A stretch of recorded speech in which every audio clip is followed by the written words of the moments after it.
Allah hansı duanı qəbul edir?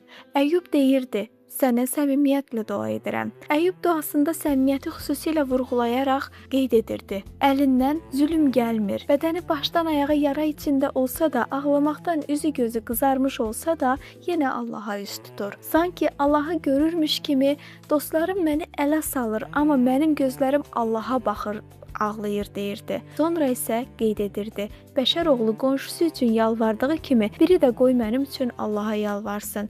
Bu sözlərlə o təkliyini və dərdini sanki Allaha açırdı. Ardınca isə ümid sözləri ilə deyirdi. İndi mənim şahidim göylərdədir, himayədarım yüksəklərdədir.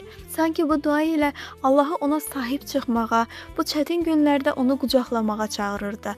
Bu ağrı dolu bir qəlbdən qopan səmimi bir fəryaddır.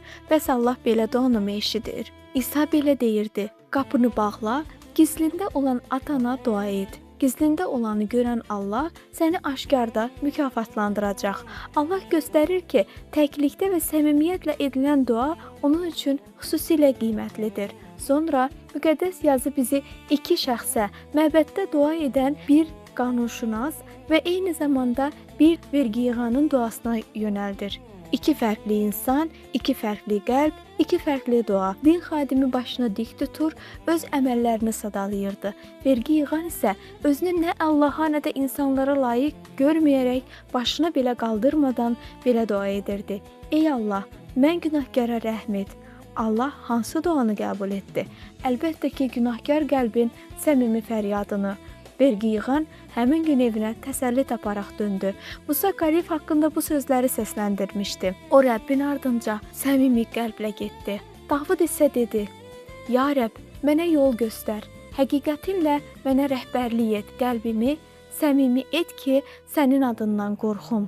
Deməli, səmimi bir qəlbin duası Allahı tanımaqla, ona etibar etməklə və onun adını uca tutmaqla birbaşa bağlıdır.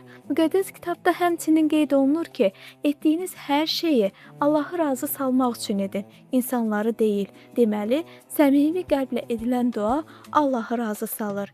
İndi sən də diz çök və səmimiyyətlə bir neçə söz de. 10 il əvvəl mən də bu cür demişdim. Rəbbi çağırmışdım. Rəbbim, mən günahkara rəhm et. Bugün burada bu sözləri sənə çatdıra bilirəmsə, o gecə məni eşidən və xilas edən Allahın sayəsindədir. Mən inanıram ki, Allah sənin də səmimi duanı eşidəcək. Çünki o sözlərin çoxluğuna deyil, qəlbin səmimiyyətinə baxır.